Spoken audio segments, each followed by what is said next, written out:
আজ তোদের কেউ বাঁচাতে পারবে না।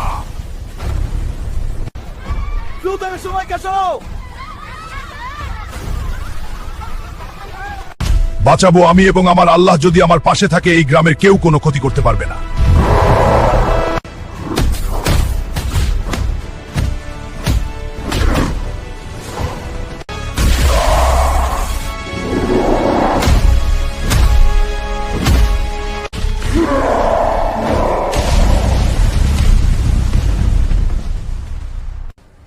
আপনার মতো মানুষ আছে বলেই আজ এই দেশ টিকে আছে।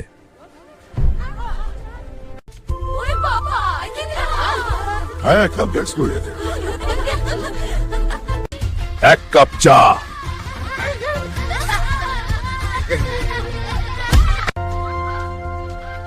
এই গ্রাম আমার খুব ভালো লাগে। এক দেশে এক রাজা ছিল, রাজা গাঁজা খেত। আজকে আবার কি কিনে আনে কে জানে। এই যে এটা আমাদের সবচেয়ে বড় কাতলা, আরো বড়। মাশাআল্লাহ। এই মাছটা কি পুরো গ্রামের জন্য? না, আজকে শুধু দুপুরের খাবার। এভাবে যদি প্রতিদিন বাজার করো, আমাকে নতুন রান্নাঘর বানাতে হবে।